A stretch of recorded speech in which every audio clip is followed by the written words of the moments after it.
episode 3 of the Immersive podcast. Today we have Natalie Nadine. Her Instagram handle is @DivineTransmissions. Got quite a following on there. She's making quite an impact in the spiritual community. And hello, Natalie. Can you hear me okay? I can. Thank you for the warm welcome. You're so welcome. Thank you for coming on. I really appreciate it. Where are you speaking to me from today? I am in Ontario, which is in Canada. So just about 2 hours south of Toronto is where I'm from. Excellent. I'm in warm, sunny Tampa, Florida. So a little different, but all the same, right? We're still here on Mother Gaia. Very nice. So Natalie is she's a quantum healer. She's a channeler. As I mentioned before, she does a lot to contribute to the disclosure and spiritual communities in general and at large. It's my understanding that she has some events coming up. Natalie, I want to get you a chance to at least talk about those for a moment. What are the next few events that you got coming up? I know you have a conference coming up this month. Absolutely, we do. So the conference in July is one of the big ones that I'm going to be part of. It is July the 7th. It's a Starseed conference. And so we plan to be there. We're going to be doing some light language upgrades, some DNA work. It's an all-day event that's online as well as in person. So people can come out, and if they can't make it out to San Diego, then they can purchase a ticket online. It's excellent to know that not everybody can make it out to San Diego, but they can make it online. That's excellent. I think that's great. And it's my understanding that this is the first time they're doing this, like in person like that, which to me is I think a really good sign to see a Starseed conference in person, not just online. But it seems like the community's growing a little bit. Yeah, we want to get out and we want to be in each other's space. We want to be in each other's energy. I know Altia is going to be there, and people have seen her and I doing things with the All Shift Happily Now meditation stuff. Ishmael will be there, so they've seen Ishmael and I being, on the All Shift Happily Now meditation. If people liked that, then come see us in person. We're going to be there doing our thing live. Right? So that would be should be fun. It would be really great. I know you guys have a great lineup there. Debbie, Solaris, Ishmael, yourself, a few others. I don't have the whole poster off the top of my head. Forgive me, universe. Christy's going to be there too. Sorry, yeah. Christy will be there. Okay, yeah. I'm in contact with her. I would like to have a conversation with her at some point as well. So you're going to be doing some light language and some DNA and activation type stuff there. Is that, did I hear you right when you said that? Yeah. Yep. Where we don't exactly, it's never a, scientific breakdown of what we're going to do. It's sort of energetically what we feel. Absolutely. But I know that just with me connecting with Christy and knowing Altia, that's sort of what we do is we get in there and energetically start moving things around, and DNA technology, clearing, releasing, moving timelines, doing grid work. It's all really big chunks of things that we just start shifting around, right? So our language will do that. Yeah, that's great. So myself, I'm on a spiritual path. I'm always growing. Nobody's ever there. But, everybody resonates with some things more than others. And I must admit that while certain light language anyway, does soothe and such, it's not quite something that I guess I'll admit it right here now that I don't know that I have 110% understanding of exactly how one becomes a master of light language, such as yourself, testing your videos and things like that. When did you first start to, speak light language? How did that process come about for you? What an awesome question. So light language for me, I didn't really have a whole lot of knowledge about what light language was. My first awareness piece that came forward was when somebody sent me a video explaining when you pray, you can actually pray a prayer to source, spirit, creator, and ask for particular things in a certain language. And then they showed what the language sounded like. And I was like, what is that? Okay. I've never heard of these noises coming out of this person. It's so Because at so that point, interesting. Like, what's it just going on? sounds like That was, noises. That's interesting the way you said that. I love that. yeah, Just it was noises. just, it literally just sounded like noises coming out. And so that was Okay. kind of how it was explained to me in this little video that somebody had said. They were sort of like, Natalie, have you ever heard of this? And they didn't even give it a title. They just said, have you heard of this? And sent me this video. And the video was just explaining just literally that, like, hey, when you pray to source creator, like, you can also use this language. Have you heard this language before? And then these noises, and me being like, yep, never heard that before. Not ever in all of my life. I have no idea what that sound is, or those series of sounds. So that's when I started Googling, like, what is this sounds? Yeah, What are man. these? Yeah, what I started going down the rabbit hole a bit, like, what's going on? And then it was maybe about a month later that I had been working with a client, and her and I were doing emotion code. So I was doing like emotion code, looking at her nervous system, pulling out different emotions, and tapping into her past lives where these emotions were residing. And so I was pulling out these emotions of these past lives, and images were coming forward and stuff. And probably a couple of days after that, she said, hey, Natalie, I got this like visual of you, and like, I'm supposed to send you this video voice recording clip. And I was like, Always all right, synchronous.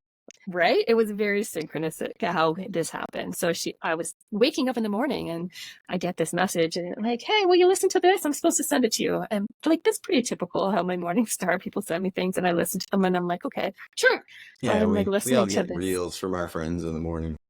Right, different things. It's social media. We're like socializing and sending each other stuff, right? So it's I not get this always going to thing. be life changing, but this one was.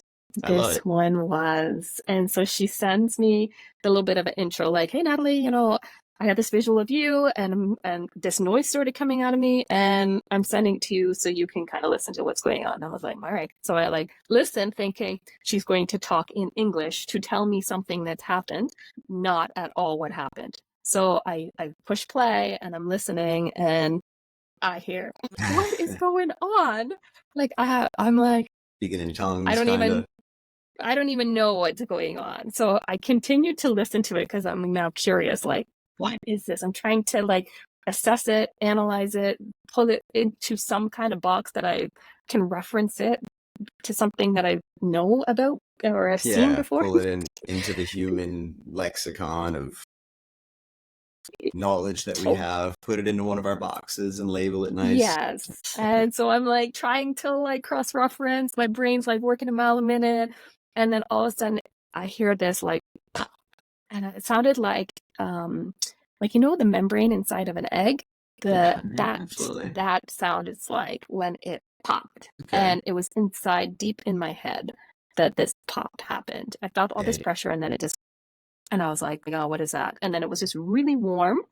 And I'm like, interesting. So I don't think much about it. I go about my business. I go out to like greet the kids, say good morning, get breakfast started, and I start feeling like this tingling energy coming in me. And I'm like, what is going on? And it was probably by about halfway through the day, I'm now doing that noise. Okay. And it just randomly started coming out of me for what felt like no reason. And that was sort of my initiation into light language. And then it expanded based on different aspects of me and different missions and different tasks and different beings all coming together and me integrating more aspects of myself. My language evolved to different things. You explained that so well and defined light language kind of in your own poetic way while telling that story. And just something, for the listeners and for the person out there who's going, wait, what's light language? From somebody who really knows what they're talking about, Natalie, how would you define light language just in short terms? In the short version, light language is a language that we speak because our DNA is activated in such a way that as energy comes in and hits our DNA structures, this language that sacred and is ancient, old, begins to come out of us. And it's not something that translates to English word for word. So you don't make a noise and then you're like, oh, this noise means this. It is just energy, and the way our DNA interprets that energy releases a set of noise. And this set of noise feels very similar to when you feel like you're about to sneeze. The energy that builds up kind of like it tingles and you're like, Like, I'm feels about to really good. sneeze.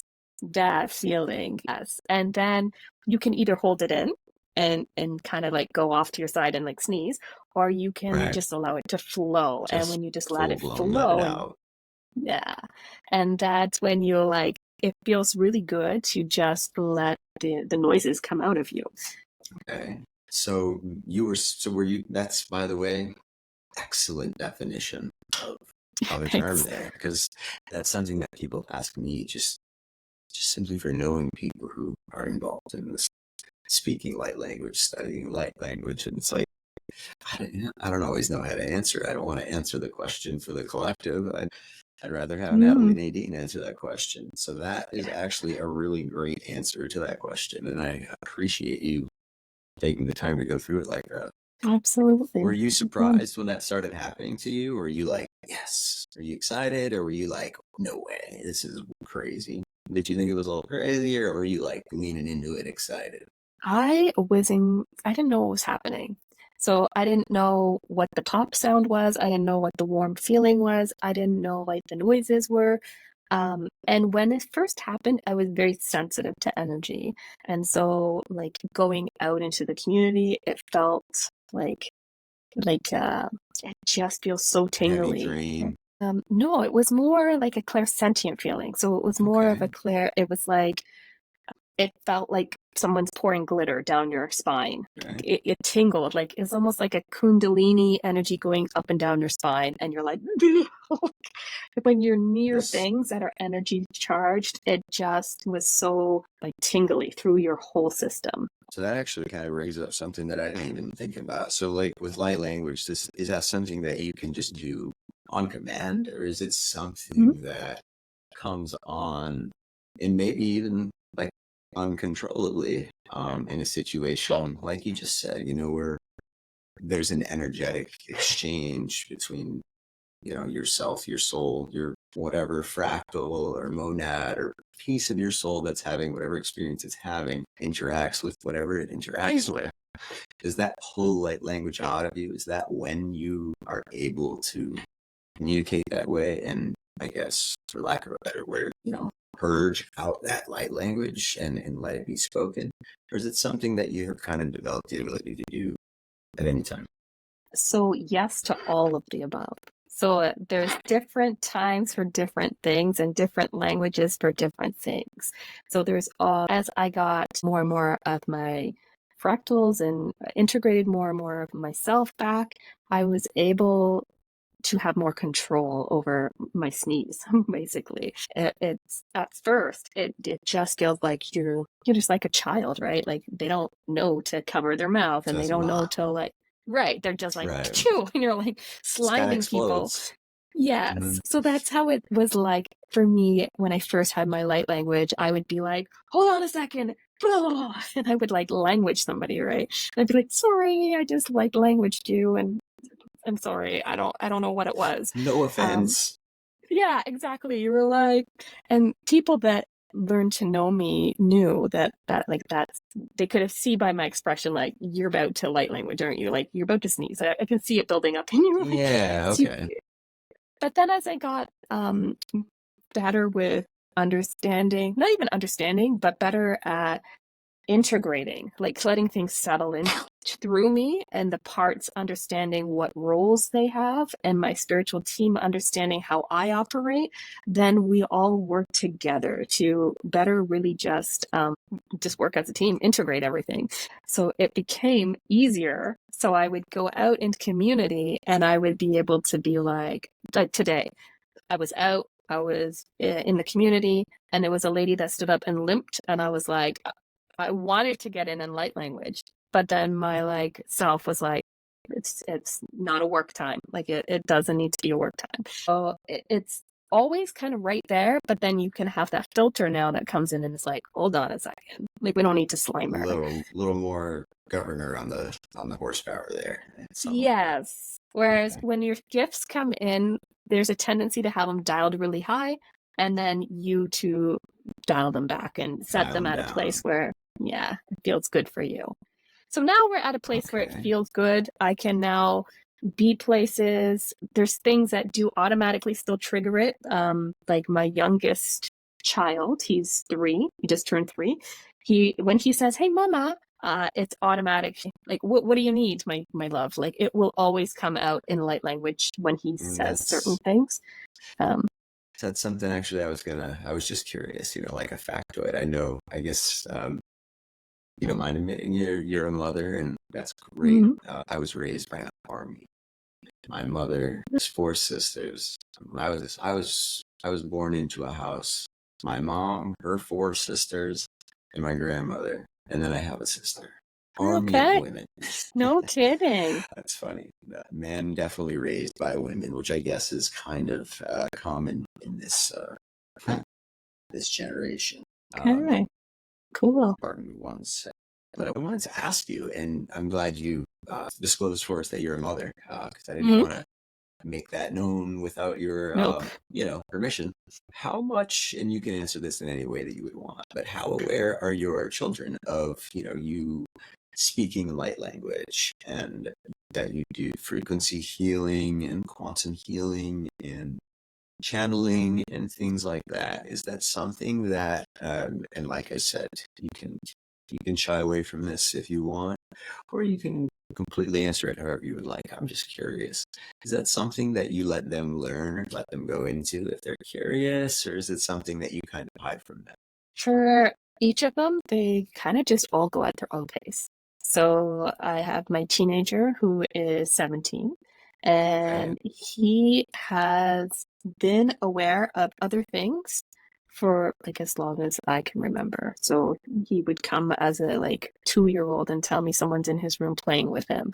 Okay. He'd tell me like dolphins came in the middle of the night and they went on this journey to see the whales, and like we would be like, oh, okay, well, next time make sure you catch his name. Like, did you ask the dolphin what his name was? Like, we would just sort of wherever they were at with whatever they were raising, we would help expand it for them. Really just by the flow of how the individual soul's journeys went. No, Absolutely, whatever. no real inked in stone or anything like that rule on that one. Nope, we just let them like, and each of them are at their own spot, with the exception of my 3-year-old, who it's like almost like we have a soul contract. Whereas when I'm at a place where I stop this part of my journey, he's Mm. going to pick it up. And Oh, so wow. the That's fun. conditioning, right, the conditioning around that is my it's almost like I'm training him to take over this role without me being conscious of the expectation of you being able to take over this role. Like it's not as 3D as that. It's more he's immersed in a lot more of my stuff, because that's where his journey is going to lead him. That's where his Um, radio's tuned into. Was tuned a yeah, little closer to Natalie's station, maybe. yeah. And my 8-year-old is like, "Can you just be quiet now, mom? Can you just like he'll hear me talking to the younger guy, and he's like, oh my god, like, I'm just gonna go sit over here." And so I'm like, okay, whatever. Like, if you need to move away from us, we're doing our own thing, so you're gonna have to move away. And my 5-year-old, he's sort of like he practices moving his hands because he thinks it looks really good, but he doesn't. None of them really have light language. The 3-year-old had some as he was growing into things. Interesting. Doesn't use it a whole lot now. He's got some time. Yeah, yeah. And thank you so much for answering that question. And the reason just behind asking these types of questions is, I try to serve as a bridge. I've always been a person whose example in high school. I mean, I absolutely refused to be a part of it. Like I just rolled around like a ball of energy that went with the flow, and I was friends with Mhm. everybody, and my life's continued that way Yep. my whole life. That being said, of course, I gravitate towards certain people, and of course, my roots are now pretty heavily planted in what we label the spiritual community. Most of the people that I talk to on a regular basis are familiar with these things, these concepts that we're talking about, light language, channeling, things like that. But for the person I envision a world where talking about light language and channeling and spirit and monads and downloads and things like that isn't fringe. I want to see that become a part of the everyday zeitgeist. Call me crazy, but that's some part of what the new work means to me, is where these things like even UFOs and extraterrestrials were fringe 15, 20 years ago. Absolutely not anymore. And so, just look at where will the public look at channeling and light language in 20 years now that it's in, people identifying, as starseeds. Like, that wasn't something that people really spoke about as vocally as we are about it now anyway. Say Absolutely. circa 2005 or 2004. So I think that's really cool, and I think it's really important to kind of throw that kind of stuff out there for people who, like I said, might have that seed in them that just needs a little watering. I am finding more and more of I have two sides of my business. So I have one business that's like my trauma therapy side, and one that's like my spirituality, right? And so there's clients on my therapy side that are now starting to ask questions about things that are on my spiritual side, and they're moving from the trauma side and realizing I actually want to do my shadow work. I Wow. don't want to work in the trauma side. I want you to teach me how to move energy through me and clear my system. And so it's like what you're right in line with what you're saying is we're seeing a shift within what the collective was doing and what the collective is feeling thirsty for and hungry for right now. Absolutely. And I'm Yeah. all in on that. And myself, just about 4 years ago, I wouldn't have laughed. I've never been that type of person, but 4 years ago or so, I had a very 3D job. I'm an interior designer. So I worked for, a decent sized firm selling kitchen cabinets, designing kitchens and things like that. And I was just happy to keep up with the Joneses and not look at labels. I always call it my fat and happy phase. Not in the best way, but I try not to bash myself. So it's complicated. But yeah, even myself 4 years ago, and I know I have so much more to experience and so much more to learn and so much more growth to just experience. So not to be repetitive, but just inner reflection. 4 years ago, had I heard light language, or had I heard about a Starseed conference, I wouldn't have been interested in who was speaking there. I probably wouldn't have listened to the light language and what was behind it. I wouldn't have bashed it, but just maybe seeds were being planted, because around that time is when I pretty much threw my 3D life, for what it was, away. I'm still here, obviously, but I guess this is the beginning now for me. I'm here to serve the collective, like, full time. I'm in. Put me in, coach. Things come to me. Things are.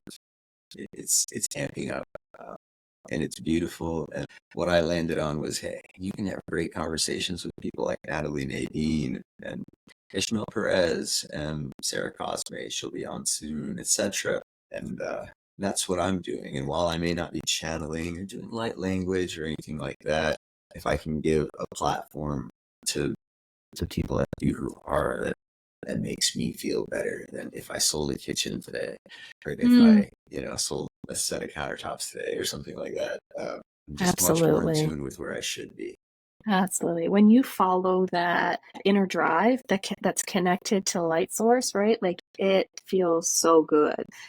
You It can't does. really not follow it after you've already started following it. You can't be like, oh, please excuse me, I'm not going to follow it anymore. It just feels so good. You want to keep on doing more of what feels good. 100%. I had, this experience I was talking about 4 years ago or so is when I really started it. It's probably been 2.5, close to 3 years since I just quit which was I didn't actually quit my job. Fun fact, if you guys are listening or see this, Sorry, I had an awakening. I never quit. I just didn't go. I still haven't gone back. I still haven't called them, and it's been like 2.5 years. I had this pull that just made me leave what I was doing that I thought wasn't, you know, designing interiors of homes is not like innately evil, but I just had an inexplicable, at the time, completely inexplicable pull to leave what I was doing, leave what was taking up my time, make my time Totally. available. And then things started to come to me. I didn't know what I was going to do. I still don't quite know exactly what I'm going to do. But, like, for example, what really helped me was I started meditating more. I've always been a meditator, but I started really making sure that it was a big part of my everyday routine with intent. And Nice.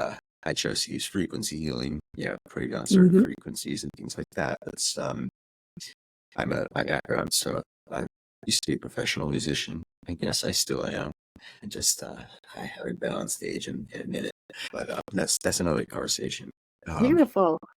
what came to me was, and I think we touched on this a little bit earlier, and before the chat here, but was the CE5 protocols. I always believed in like extraterrestrials and things like that. But there's something about having an actual experience yourself than just simply believing in something or hearing about something that really shakes your paradigm.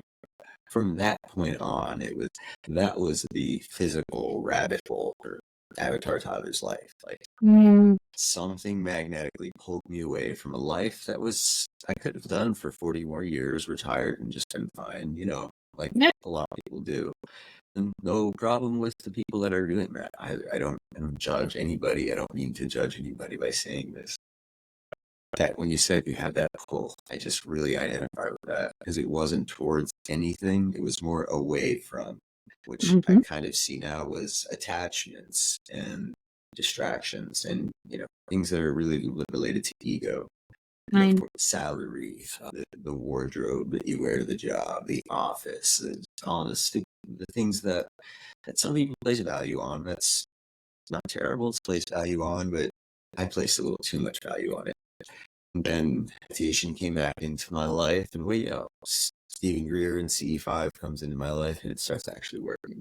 And now here we are. So I love the way you explain that it's just a pull that you can't not, you have to follow, even if you don't know where it's pulling you.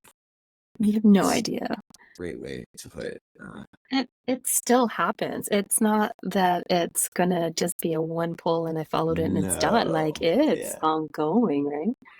It's ongoing, absolutely man. And ongoing. you're gonna find like your soul tribe, and then you're gonna be like, I'm being pulled over here. Like, but I don't like I want to stay with my soul family, but I'm being pulled over here. And then you realize, like, as you transition to this new, you don't even know where you're going or what you're doing, but as you transition to this new thing, a new set of soul family arrives, and you're like, wow, like I love you guys, and now they're supporting you and you're supporting them, and you're on a new part of this journey. And that will continue to keep happening and happening as contracts come in, and you support collective in a new way. And collective always has a new need, and you are there, and it's your mission to support. So of course your support systems are going to change, and your ideas of what you're doing for businesses are going to change. Like, it's constant change. 100%.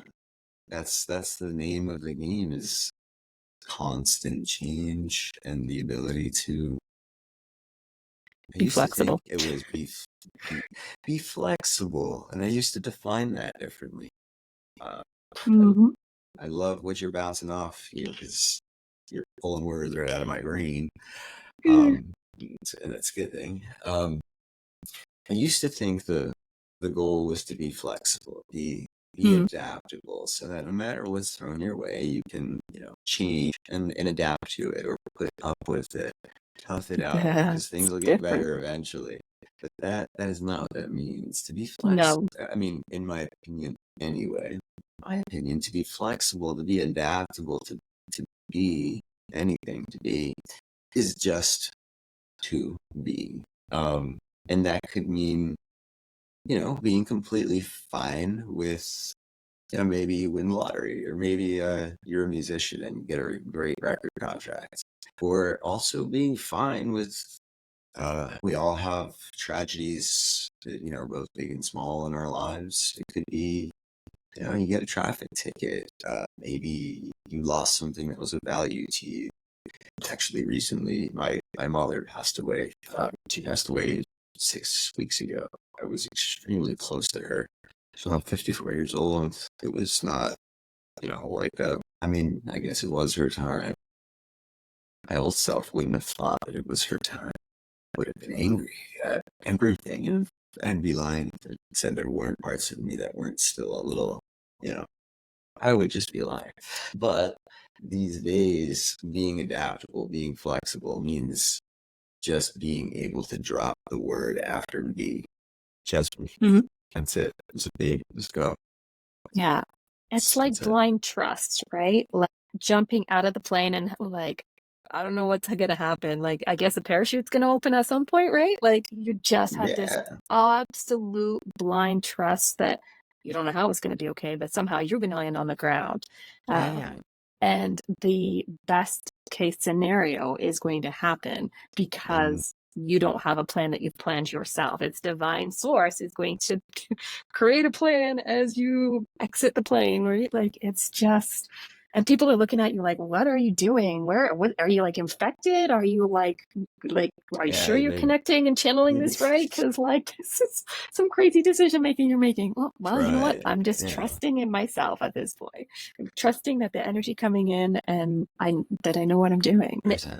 That is what we talk about, is removing that attachment to 3D stuff, removing the attachment to people's opinions and thoughts and what they feed, and disconnecting from that ego around like, people aren't going to like me, or people think I'm doing this or whatever. Like, whatever people think, that's what people think. Like, I'm still going to be jumping out of the plane, right?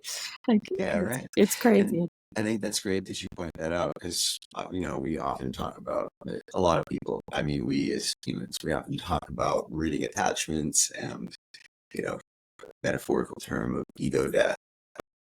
I think we tend to think material and possessions when we talk about ridding ourselves of attachments.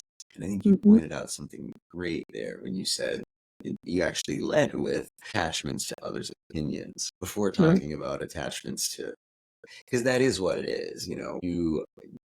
It's my opinion that most humans buy a Mercedes, or are generally buying that Mercedes because they want other people to know that, they have a Mercedes, and this is their status, just for example, and that's their status, and that they are a Mercedes person. Or let's not say Mercedes. Let's go safe and say Lamborghini. Nobody buys a Lamborghini unless they just want to, probably show that they can. That's at least a part of the decision. But behind that is other people's opinions. It's not the Lamborghini that people want. It's not the Mercedes. It's not the mansion. And it's none of that stuff. It's the positive and certain kind of crafted opinion of oneself, I think. And I've experienced this because I did have some success in the entertainment industry when I was young. I think we look over that attachments to other people's opinions. When I was attached to material things, just for example, I think of myself 10 years ago, it wasn't the car that I wanted. It was that I wanted people to know that I could afford the car. And what came with that, and what that really is I just wanted people to have a certain opinion of me based on something completely three-dimensional, fake, not real. Absolutely. Not bashing any of that stuff. I'm not judging. It's human nature. Personal experience and human nature. Yeah, it's human nature. We're all kind of conditioned from an early age to seek the approval of those around us. Really, right? So it's, once we start our ascension journey, we have to overcome that conditioning of, you know what, you are going to upset people. People are not going to like things that you say, do, or, the opinions that you have. you don't have to misuse that. You stay in a centered place where you're going to follow the messaging that you're getting, and you're going to not misuse it as, well, my guides told me so, so no, like you're just Making going excuses. to, right, you're not going to throw it out there and say, I'm sorry about you. No, you genuinely stay tuned in, and Stay you on that. balance your own ego, balance your own masculine, feminine, get your own messages coming in, and then it unhooks you in a way where there's no guilt or shame when you have to say no. And so that is a big one, because there's so many people, especially when you are supporting collective, that you want to help. And there's so many people that you're like, man, I want to go over here and I want to do this and I want to go over here and do this, but It can be you did. overwhelming. Yeah, so you have to have proper boundaries, and you can have proper boundaries when you're not attached, and you can be not attached if you're not attached to people's feelings and thoughts and opinions, because everybody has those. If you're impacted by them, then you're like almost like if you think of an ocean in a storm, you're just like a little boat in the ocean in a storm with at the mercy of all the waves, right? So collective will do that to you if you don't have that non-attachment and the boundaries that are clear. And so I've been able to get to a place where I'm like, no, I will not do this. And not because of any particular reason. It's just that either now it's not the right time, or there's a better way we can fit this puzzle together. If you think of like Tetris, it's like you have all Absolutely. these blocks of life coming in, and you're This like, block people might be all right, but there's more coming. They could be way better. yeah, and it will fit the little puzzle, everything will stack up with no little spots open in here. So if you just trust me, I'm going to get to you, but I got to do this block and this block first. Yeah. And people that are divinely tapped in are totally okay with that. They're like, I got it. I absolutely know what you're talking about. I get those same messages. They know. It's those people that haven't gone through those lessons or aren't in that space yet, where they've done the, removing some of that old programming, that they don't understand these things. And then those individuals have an app to lean towards being angry at you or being angry at the situation, instead of going back into what can they do to change things. And that's it's always how I defined like the dark night of the soul. It's like shortest answer. It's you have one belief paradigm, or it could be just a single belief and one belief, or you just whole paradigm, however you want. Yeah. And of course, that at some point is shattered. You see that is not exactly the way that things are. Maybe that thought you had your whole life wasn't true. To me, the dark night of the soul is right after that moment where you realize that your old paradigm was a little off. It might need to be fixed for you to be more in tune with truth and source and what's just reality. What's your best reality? What's your best chance? The royal you, not you, but anybody. What's in the greatest good for the collective in your eyes timeline. Those things. I'm trying to think of how to put this. I suppose I had a good metaphor here. But good metaphors tend to get lost in my brain because, oh my goodness, it's crazy up here, Natalie. Right at this part of what was the last thing we were just going on? We were talking about the being not connected to things, like disconnecting from things, and you were going to talk about your opinion about ego death and dark night of soul. Well, that part of Okay, Riverside. sounds good. Anyway, what I wanted to get into, and I think you answered that really well, was I've always said that the dark night of the soul is, it's a shattering of a belief, and that could be a single belief or an entire paradigm of beliefs. But my definition of what is the dark night of the soul is it's the time between right after that old belief was shattered and removed, and it's gone from you. You don't have any more attachment to it.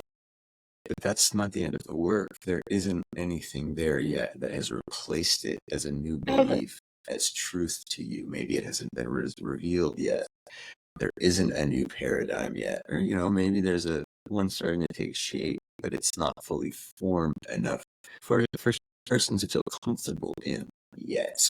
Which that's always how I define the dark night of the soul, which is, I think it's kind of fun and simple definition, because when I think of it that way, it makes me think of my like large dark night of the soul, where I really went, depressed and down every rabbit hole possible, and you know started becoming a different person that I'm kind of happy to be. And then also those times each day where it just something clicks to me, and it's call that a mini dark night of the soul. There was a 20-minute lap there where I had no belief for that specific issue. My belief went shattered, and nothing replaced it yet. Mm-hmm. Absolutely. Like, I feel like the dark night of the soul, when I see people going through them, it is the same feeling that I get when I watch kids at the playground and they're on the monkey bars, and they want to go across. Like, they're like, oh, go do. They watch other kids go across, and they're like, I want to do that. So then they get up there and they're like, you are coaching them. So you're standing beside them and you're like, okay, now you're just going to take one hand off that rung and move it to the next rung. And they're like looking at you like, I'm going to fall and die. Like, Monkey see, monkey do. I am not about to take my hand off of this, because I can barely hold on with two hands, let alone take one off to move it anywhere.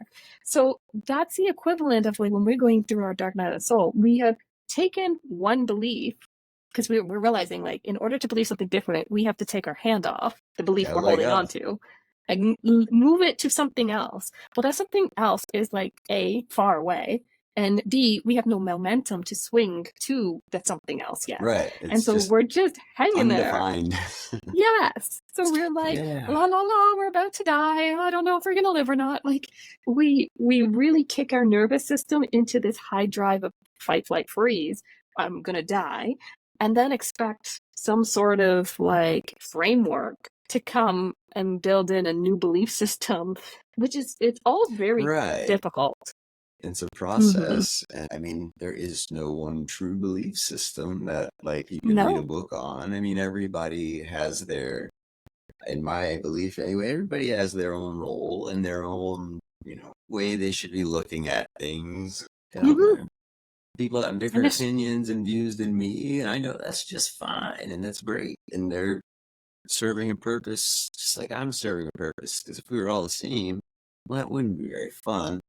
At all. And I mean, we could go deeper on soul fractals having many experiences, but there's that base layer of reality in us that what we would call the collective, and what the collective, some would argue, is actively creating each moment, manifesting each moment, or I guess we don't really know if things are just the way they are. I mean, yeah, it's all part and parcel of you're having a unique experience and being able to be okay with yourself and having and allowing yourself to have that unique experience without feeling like, well, I should be happy today. Well, I should be whatever. Like, you should just be, like you said, like, just be. And then there's nothing else that has to come after that. Just be. Yeah, of course. Yeah. It's so simple. So, you were mentioning, when we were chatting before, you mentioned, I think it was Wesomily is something that you mentioned. Yeah. I wanted to ask you about that because it was interesting, personally interesting to me. Yeah, I found it interesting. Tell us what Wesomily is. And tell us about it. I think others will find it interesting as well. Absolutely. Wesomily is a name of a healing modality that was given to me by my spiritual team. So they came one day. I had been doing like sound healing. So I do a lot of my work in the 5D. So I'll be present. I'll sort of breathe in energy, and then I'll start seeing like what people would say is behind the veil. And so I'll start traveling places. And so my team comes, when I talk about my spiritual team, they're different versions of myself, different either they can be galactic beings, they can be angelic beings, they can just be light beings.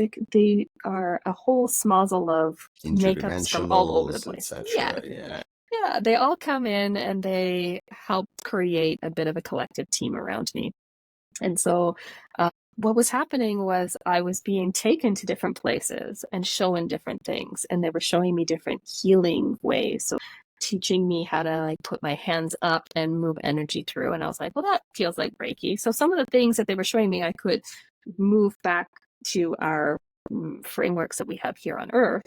And I'm like, okay, that makes sense. Okay. But there was some of them that I'm like, there's a noise coming out of me. Like, I don't know what I'm doing. I don't even know where I am. Like, I'm in this Never like heard that sound before. That's fun. yes, and I'm in this cave, and like there's these sparkles everywhere, like these different places that they were taking me and things that they were showing me. Like some of them just don't have any connections back to Earth that I could find or connect with, and so I finally just asked them like, what am I doing? Like all these different healing things that you're having me travel around and pick up, like and learn. What's the plan? And they're like, this is called Wesomily. And it is an integration of all the healing modalities that people kind of pick up and use. But they're all the ones from like over the incarnations. Those are the ones that you would have used in those lifetimes. And so I was like, huh, interesting. So they're basically just saying it's an integration of different modalities.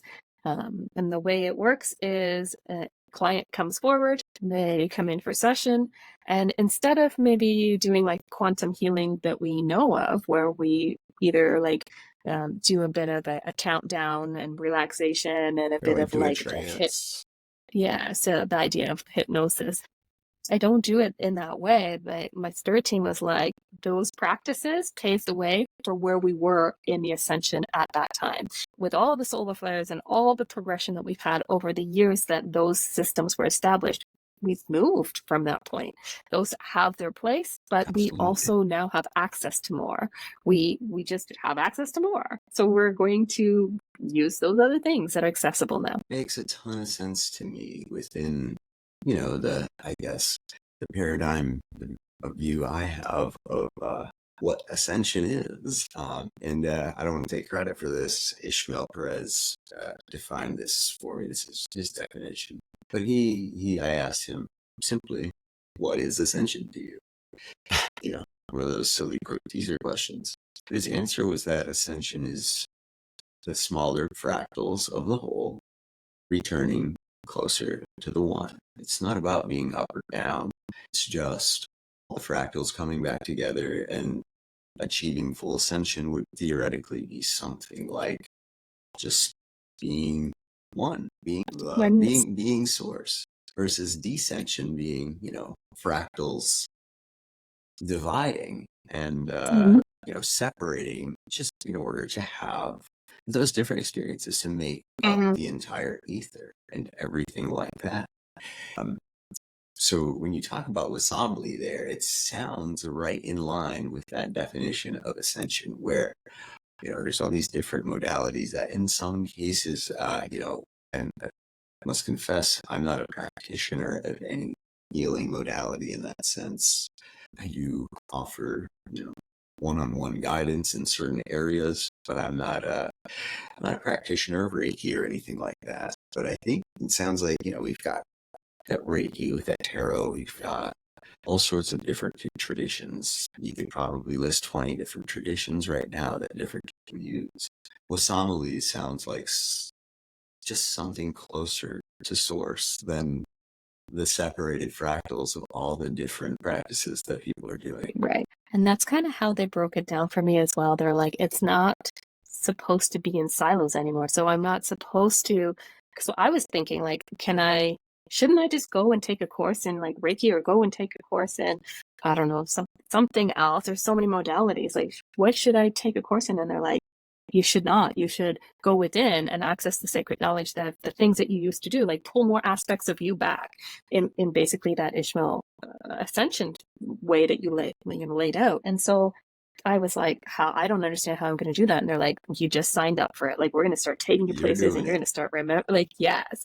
And I'm like, well, what am I doing? They're like, you're doing Wesomily. This is an interactive, integrative quantum healing approach. And I was like, why haven't we been doing that? And they're like, everybody has been doing what they had access to at that time. Yeah. And now we have access to more. And I was like, oh, this is awesome. Just we're not always ready for everything right at No, once. But no. that's interesting. And now, of course, I've got a new topic to ask anybody who practices healing about if they've had any downloads regarding Wesomily.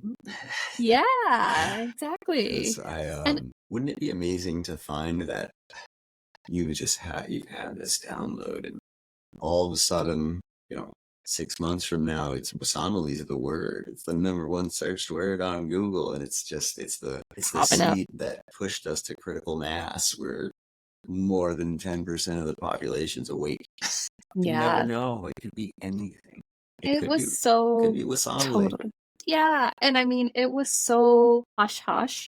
Like I knew about it last year, probably about this time, that it started popping up and coming into my, visuals and stuff. And I remember being so excited and being like, I want to tell everybody. And they were like, oh, you can't tell anybody. And so it wasn't until like September that I started to be able to be given this green light to talk about it.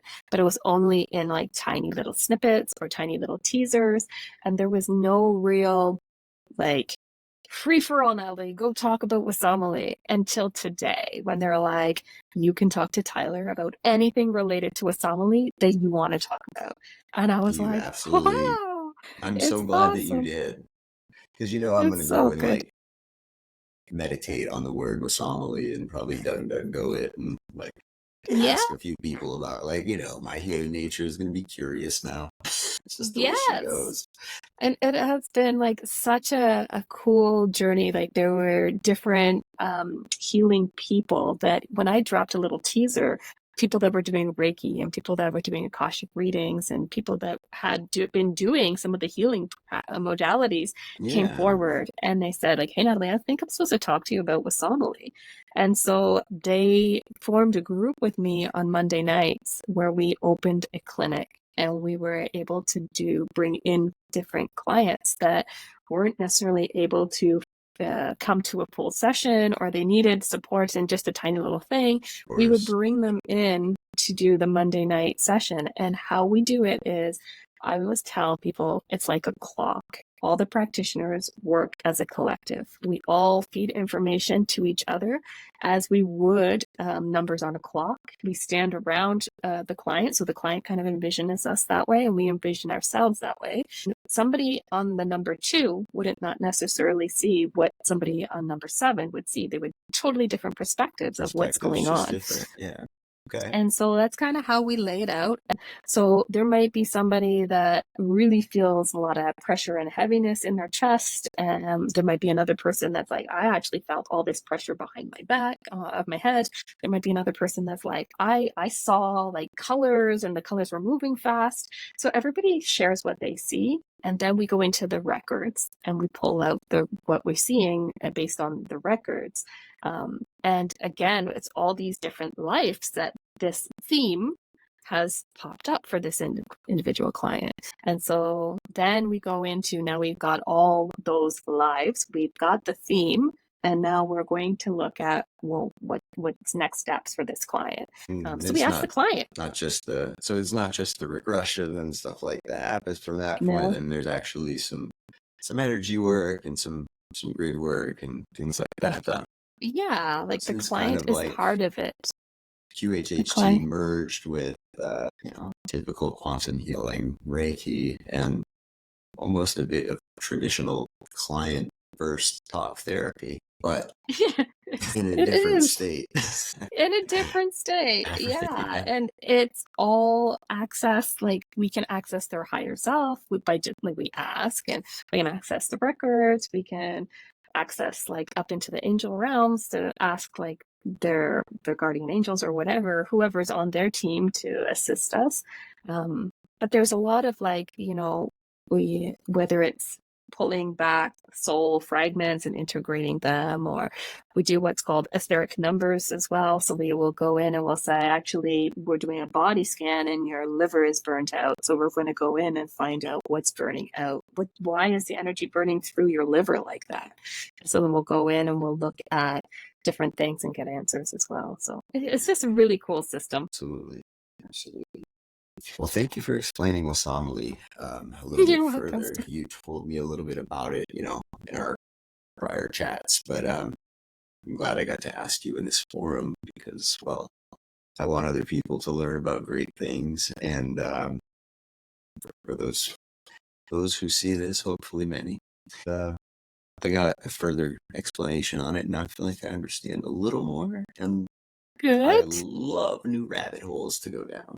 Well, you're more than welcome to come out on a Monday night and try it out and then get a well-rounded, full experience of what it is. Absolutely. I may take you up on that. Okay. Luckily, due to this podcast, I've actually got a pretty busy schedule coming up for the next few months. I've got a lot of filmings and tapings and guest spots to do, but very grateful for that because, you know, when I have a podcast, we should have guests. That's true. That's true. Well, good for you. I'm thrilled that you have like such an amazing, outpour support that wants to come in. And when it's divine energy and you're supposed to be doing it, I'm sure you'll be never short of guests. I hope they're always as intriguing and valuable and interesting as you, Natalie. It's been great chatting with you. I want to give you a minute here to kind of plug anything that you want to plug. I want you to let people know where they can find you, what you do to help, specifically your handles, any upcoming events one more time, anything like that. I'm very much about promotion. So if there's anything that you're involved in that you may have not mentioned yet, or just want to mention one more time, how can people find you? Clarify why people would find you, and do you have any events coming up? Sure, absolutely. So people can find me on Instagram. It's probably the easiest spot. They can go to Divine Transmissions, and they will see in all all my content, all the posts that I do. I do a lot of like light language videos about clearing energy, clearing through your chakras, helping your nervous system, things like that. I also do a lot of tips around, like, if you have a migraine headache, what can you do to help that? If you're not sleeping, how can you do to help that? Also spiritual tips about like cleansing your energy and moving energy around. I'll do energetic updates as well. Like, we're in for an upgrade in the next couple of weeks, so you'll probably be tired. Things like that will also be all on that Instagram channel. And Also, just sorry to interrupt you, but that channel will be, just if people are wondering, oh, is that spelled? It will be in the description of this video, which will be on YouTube. We'll have probably some clips of it on Instagram, and Spotify as well. So your handle will go up on there, and so if anybody wants to find you, we'll try to make that as easy as possible. Awesome, thank you. Yeah, I would say too that the next event that I'm doing is probably going to be just in the recording when you air this recording. So right now I'm doing a 4-part series for May, and what it is we are going in because there's a tiny little spot in Hawaii that is lit up with mammarian codes, and so we're did the first session on the 9th of May, and we did accessing those codes by moving out your old programming. And then the next week we did resetting your nervous system, and the next week we did embodying the codes. And tomorrow, the 31st, is going to be all about activating and bringing in the frequency and moving that energy through your DNA structures. And so a lot of people have been like, ooh, how do we get that? So that is all going to be part of a 4-part series that people can access on my link tree in my Instagram that they can get the recording for. Very cool. That's awesome. So we also have a couple more things that we're busy doing as well. Sorry. Let us know. Don't be sorry. I'm glad you have so many things going on. Your energy should not go to waste. Thank you. Yeah, I'm so excited. I'm so blessed to be able to just come and serve in this way, to be able to just put my energy in and have people like you help distribute it to people that need it. So it's awesome. So You deserve on the topic it. So the topic of Lemuria also coming up, and what happens is we're going to be going out to Mount Shasta in June on the 19th. And so if people know Ruben Langdon, he was part of the All Shift Happily Now meditations as well. He's putting on an event. He's a co-host with another lady called Heather Taylor. And so they've come together to pull in all kinds of channelers from all over. So people like Wendy Kennedy is going to be So there. Wendy Kennedy would be there. Yeah, I caught a peek of the flyer, but I only saw it one time, so I don't remember everybody. Yeah. There's a lot of people going to be there. Like, I think there's like 30 different people. There's so many speakers. I remember seeing a flyer that was like, wow, there's a lot of people on there. Like the little pictures and the names. Like, it's a stacked lineup. It is. There's so many. I don't even remember all of their names. So it's just so many. Because it's a 4-day event. So it'll be June the 19th. And again, that one is also online or in person. So people that are close by or want to come out to Mount Shasta can go in person, or they can just do an online thing and, back and forth and do whatever to be able to connect. But I will have a table so people can come and receive energy work and whatever else at the table that I'm at during that event. Okay, very cool. That'll be fun. How much are the tickets for that event, for the Mount Shasta event? I am not 100% sure what the pricing is on those ones. Yeah. I do hope to speak with, I don't know if I'll be able to get him on camera before the event, but if I can, Ruben, if you're out there, we can talk about the event a little bit more and maybe, try to get some tickets sold. But yeah, I hope to speak with Ruben soon and help him promote that event. So, I'm sure he would love it. Yeah. And, I'm sure he would love it. I love how people have the opportunity to, of course, Mount Shasta is, people refer to it as like the most paranormal place on earth. But if you're stuck in, Kentucky or Maine or France, it's great that people have the avenue of going to a retreat at Mount Shasta via the internet. It's the right. It's I try to look at the bright side of the seats. Absolutely, yeah. Just the energy of being in that area. I think because it's a 4-day. I think the online is 219 and the in person is 400. And I wasn't quite sure what else. 444, I think, is for the online or in person. Sorry. Don't quote it, guys, but I just wanted to give you a rough idea because Mount Shasta is an amazing place to go. So. Yeah, it is. I'm looking forward to it. So those are my big 3 events: the July 7th Starseeker conference and the Mount Shasta Lemurian Life Expo, and then the May Lemurian 4-part series. Those are the big 3 that I'm doing right now. And then, of course, the Monday night Wesomily clinic. And then these Saturdays we do channeling class. And so that part's kind of cool. The channeling class is really evolved. It started out as a ladies' healing circle. And from a ladies' healing circle, as they healed and came together, they asked for more. So then they were like, can we move into learning spiritual practices, how to cleanse, how to just what's the good practice around this or that or the other, and what can we expect? So we started moving to that. Then we opened it up into channeling classes around how do you channel? What's the best thing? Yeah. What's the best thing? Are we supposed to eat differently, sleep differently? What is happening to me? This and this is happening. Is this even part of what's normal, or is this outside of that? And then I'm off track. And so we just came. That's great. Every question you just asked, if those are things you go over in the channeling class, I'm very busy, but for anybody who's listening, and if you're into channeling or you're curious about it, am I incorrect, Natalie, that most people have the ability to channel? Is that true? Mm-hmm. Yeah, most people are channeling. They just don't even know. You just don't even know. So you just don't even know. Explained like that is to know that there's a class out there to learn how to channel that's being broadcast on the internet rather than in some basement of some room in San Francisco or something like it might have been 30 or 40 years ago. We're adapting. It's We're huge. using. We're growing. The community's growing.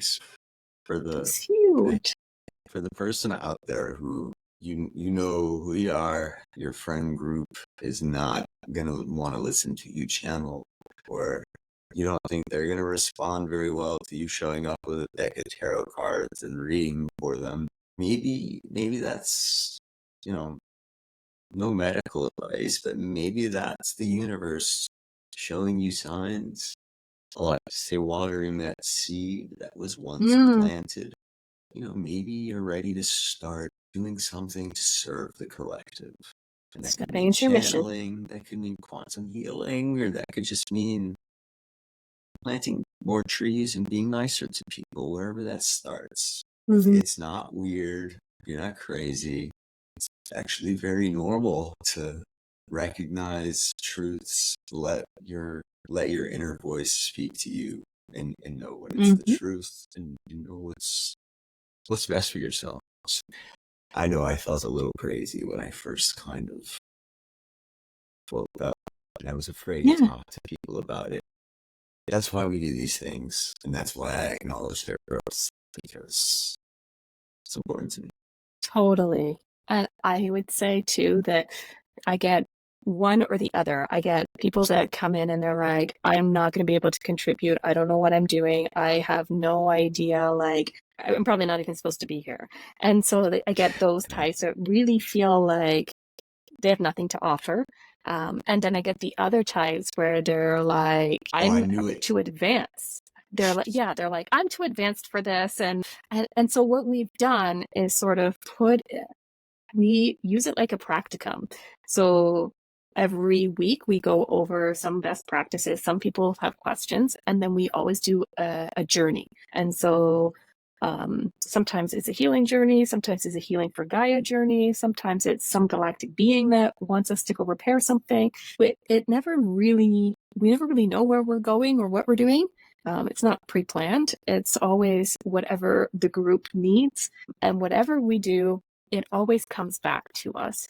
And so what I mean by that is if we go out and we help the land in Vegas, and we drop in and we are like touching things and opening things and going into mysterious caves and stuff, what we do in that spot, we will embody the energy, and that will help our DNA structures. So the more work and energy we put out, the more healing back comes forward to us. And then that's what helps us travel further the next time. And so those individuals that come in and they're like, I don't know what I'm doing, that's what they need to be doing. They need to be journeying with us into strange places with the security of the group, so that it the collective gets the within experience. the collective. Yeah. And everybody has their own unique DNA structure, and that's what opens up the little cave. Like if you weren't here, I don't know who. Like it's because we're all here in this energetic symphony that it's a very specific recipe of organic matter gathering in one place via DNA. Absolutely. That's very specific. And that's pretty much what I do. I guide it by seeing it and knowing what's supposed to happen, but then calling on individuals to say, okay, now I want you to come to the front and touch this, because I'm being told that you're the person that's supposed to come up and touch this. And then when you touch it, it opens, and then the next person comes in. So it's all a collaboration of shared energy collectively in practicing to learn to embody what is necessary in that land in that moment. So you never really are too advanced, and you're never really like, well, I have nothing to offer. Yeah, I agree. Yeah, like that was very well said. You're never too advanced, and you never don't have anything to offer. Yeah, that's. I might steal that quote later for like another line for another time. Yeah, steal away. Natalie, wow. I wish we could chat longer. I have more tapings to do. I'm doing a lot of this podcast. I'm trying to keep up with the 2-episode-a-week pace at first. So this will be up on They tend to go on Spotify first, and then the YouTube videos go up afterwards, guys, just so for anybody who's listening. But the Immersive podcast is on Spotify, YouTube, and that's it for now. I am awaiting Pandora, all those other streaming platforms. Just take a little bit longer than the others. But if you'd like to see this episode or anything specific that you heard in it from myself or Natalie, it will be transcribed into a format so you can find what you want to find. There will be links to our handles. There will be links to anything that Natalie referenced that maybe she wants to promote. Natalie, you can send me a link or two to anything that you reference so I can put it in the bio of this video. I really want people to be able to find you, even if one person on this green earth heard something from you and they want to talk to you. I want them to be able to find you. So, yeah, that's what this is all about. Promo, when high tides always rise. That's kind of the way I live my life these days. Natalie, I really want to just once more thank you for taking the time to come on.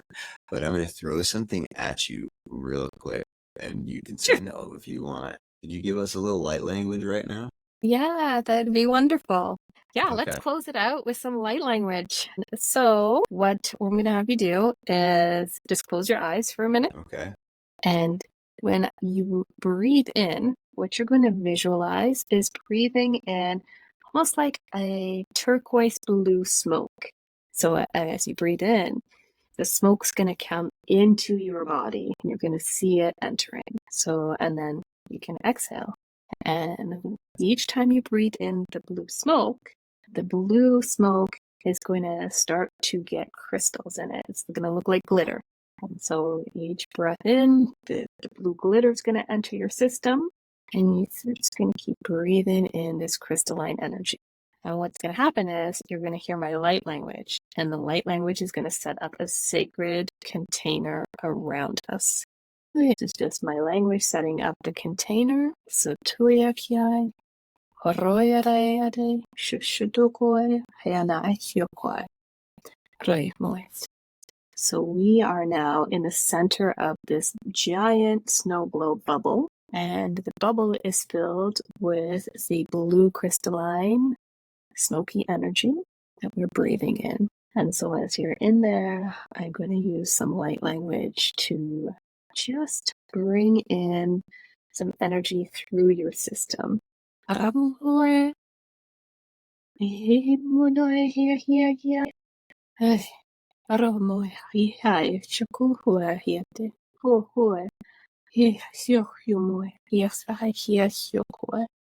You'll feel it right around the heart space where the energy is going. Now I'm going to expand that energy outward. It's in your chest. So that is all expanded through your torso. It's great. Yeah, you put it into your sacral. It's going to release here. And energy coming out the top of your head. That's a release. Hi. I'm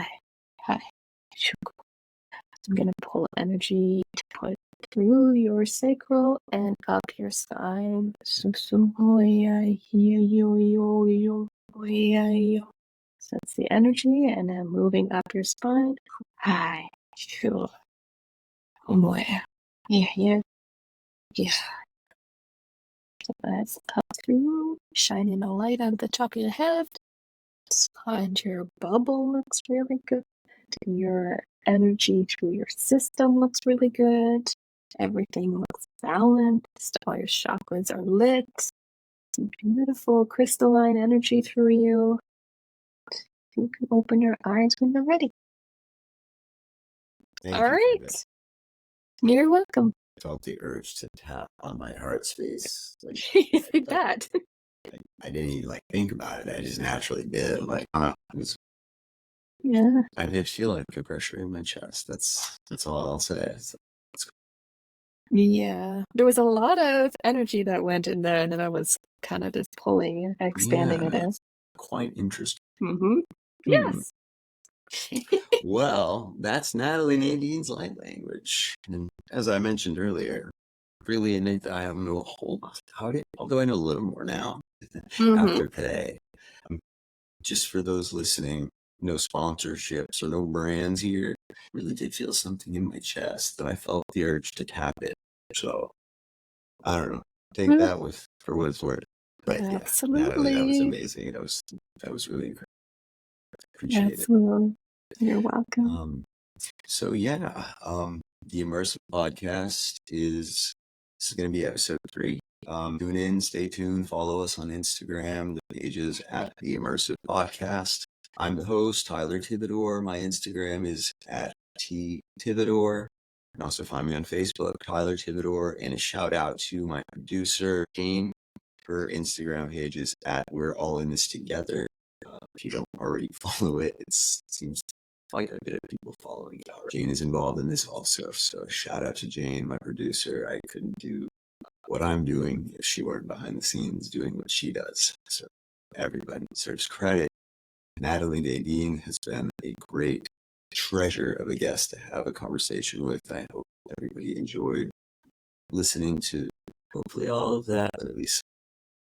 It's your boy Tyler, and I'm signing off. Natalie, would you like to say anything? Just so much love to yourself and to Jane for making that happen. There's so many people that you're supporting, and it's a great time to just help with the ascension journey and do this. That's a huge part of the role in this.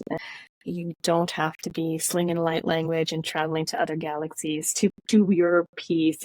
Like that is a total myth that the more gifts that you have active, the higher you're going or doing or whatever. Like they don't even correlate the same. So it doesn't work in that literal sense. What works is your need and desire to serve. And being able to do your soul mission is a huge piece. So thank you for having me as his guest and for doing the part of the mission that's your part of the mission and just being so in line and attuned to it. Absolutely. The pleasure was all mine, and I hope the audience and just upcoming, we'll see.